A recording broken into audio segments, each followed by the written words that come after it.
Hello to any replayers. If you're a replayer, you can still participate. You can always tap on the screen for hearts. Especially let me know if anything I say is helpful. You can also share with your followers.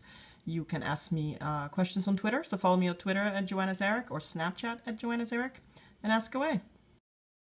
Hello to everybody else. Good morning and happy Friday. If you're new to me, my name is joannazarach, and I do a daily money habits broadcast at 10 a.m. Central every single day, 7 days a week, going strong for, it's been 110 days or so. So why do I do what I do? Okay, it's like sometimes I feel like I need to tell people my motivation behind it.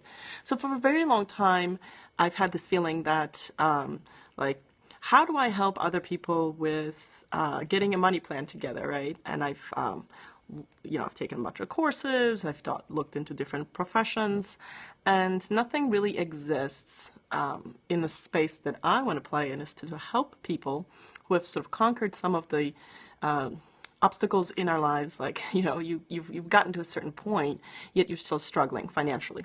So the Money Habits broadcast is all about helping people develop better money habits. And why is that so important? Like, we are our habits. Like, what you do every day, what you do regularly, actually is who you become. Like, what your results are. What you can accomplish is actually what your habits are, right? And so that's really, really important. And I think that we underestimate the power of habit when it comes to money. And the reason is because we struggle with developing good habits. Thanks for the hearts. And we struggle with following through on the money. And one of the things that I want to talk about today is because of how ambiguous money can be, or money advice, or what we think we can do or learn about money. And I do want to talk about the ambiguity fee. But before we talk about that, I do want to talk about just a little bit off topic. Smoke on camera. I don't smoke, and that's because I'm super healthy. So one of the things that I do want to address, when you're going through your path to financial freedom, right? There's other important parts of your life. Thanks for inviting followers, Roman. And I think health and wellness and money are really tied well together. Because if you're going to be good at money, like the similar habits, there's so many similarities when it comes to health and wealth. Health, to achieve good health, you also have to have good habits. And so I want to talk a little bit about my health habits and the results I've gotten. So I have not always been that healthy. And that's specifically when it comes to exercise. Now, I've always been athletic, like I was, always in sports. But then when some of that organized stuff stopped, like in high school and college, I didn't really know how to do that myself. Like, it's taken me a really long time. I did some spurts. But for the last 3 years, so this is now over 3 years, I made a commitment and I exercise 5 times a day. And I've actually rearranged my entire life, my professional life, the family life, everything, around being able to exercise 5 days a week. And you may say, well, that's really extreme and it must be nice. It's not. It's hard. It's been hard. But here are the results.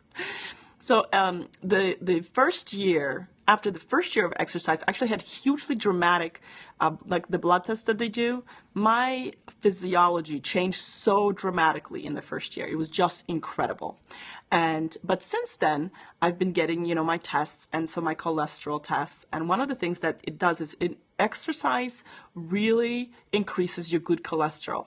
But no doubt. And why do I know it? And actually, I have to go through and get all of the numbers. But yesterday I had my wellness test, and they do this, they put your blood in the machine, and they do the readout. And so this is the power of habit. Because you're just not clear where you're going to get. But the readout, this is why it's so important to have a metric where you're tracking, because sometimes you're doing a lot of hard work and you don't know where you end, right? And with health, it's similar. So they do the readout and they give me the readout. And there's just a bunch of errors. And I was like, what? And so the lady's like, so your good cholesterol, my HDL, is over 100. And she goes, the machine can't read that. It can't read that high. So I broke the machine that they tried to use to test people's good cholesterol, because mine was so high It was off the charts. They're like, it's not readable. She's like, it's great. It's just not readable. Same with triglycerides. She says, your triglycerides are so low that we can't detect them. We cannot detect them, right? She's like, we just have to put less than 45. And she says, it is all due exercise. She says, it is directly linked with your exercise. It just has been that high that before. And I said, this is the first time it's been that high. But every year, my good cholesterol has been increasing because I've been exercising. So I just want to draw a parallel with, sometimes like, exercise, and especially once you get in a good routine, you don't get like additional big changes. And I just do. I exercise 5 days a week. So back to money.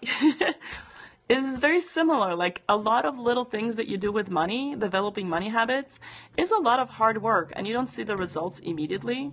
But what you need to do is, that's why we need to check in. And I encourage people tracking their net worth, because all your little money habits, like sometimes like people just look at one thing. They're like, well, how much money do I have to spend? It's like, oh, you got to look at your net worth. Like, how are you building your net worth for all the things that you're putting in place? And so today I want to talk about ambiguity fee. So the uncertainty of whether your actions will result in a positive result, because it's so time, it takes a long time to see a big result, that I think that people tend to revert to what they did yesterday. And so my message is, if what you're doing every day isn't getting you there, you're going to have to go through it's very hard to make new habits, and you're going to have to go through it without knowing exactly if it's going to work out. And so the financial industry is built around making you feel incompetent at this and incapable, and they actually throw in even more doubt. Like, we have a lot of self-doubt that we carry. Sometimes it's skill-based because you don't have the skill. Sometimes you're just like, no one can tell you with certainty. And then the financial industry kind of creates this like cauldron of, well, you should really hire other people. Thanks for the hearts. You should really hire other people to manage all this. And all managing means is taking some of that wealth away from you. And again, I don't mean to demean the professional services that people have trained hard to provide. All I'm telling you is, if you don't do the hard work yourself to get to that first million, it's gonna be rough going, because you're immediately on a lower trajectory because of fees, right? And some of it is because the ambiguity that's been created that says, look, there's so many choices, like, how are you going to make the right one? Look at the historical, like, listen to the statistics. So use statistics, use the history, use people who have done it themselves as a resource to help you figure out to go on the path. So first of all, to get on the path is really hard, because you're going to have to change your habits. And again, most people revert to what they did yesterday. And then they wonder, like, how does this happen? Where did my money go? And you're like, well, you didn't look where it went. You keep doing the same thing and expecting different results, right? This is the definition of insanity, when you do the same thing over and over and expect different results. And when you then get bad results, like unfortunately my husband, who gets bad health report card, and it's like, well, what did you expect? Like, what do you expect to happen when you're not willing to change? And so there's a huge fee when it comes to ambiguity, because again, when the path is not clear, when you're like, no one can actually tell you you're going to get you there. And so you have to trust the process, right? You'd have to trust the system and the processes and the habits that you develop. And so that's what I'm really trying to create, actually, is a set of processes and habits to tell people, like, this is the way. And I'm testing it, right? I'm testing these things because I'm meeting with families. I'm actually meeting with someone in 15 minutes, a new person that, I know through a group. And I'm going to sit down and be like, review your financial situation. Like, where are you at? And how are you going to, how do you expect it to change? And again, if you have, if you're first starting out in your early 20s, there's still a lot of time ahead of you, and you don't have a lot of history. So the future is bright and clear, and you think, oh, I can do this. And then when you're in your 40s, you got to look back and be like, wow, I have a 20-year history as an adult, and what I'm doing is not working, right? If you're in a position that you're in a financially stable situation, when you haven't reached financial freedom and you're not on the way, you don't see a path, then you have to ask yourself, what am I doing? But you have to trust the process and trust the system, even though it's ambiguous, right? And it's going to be hard.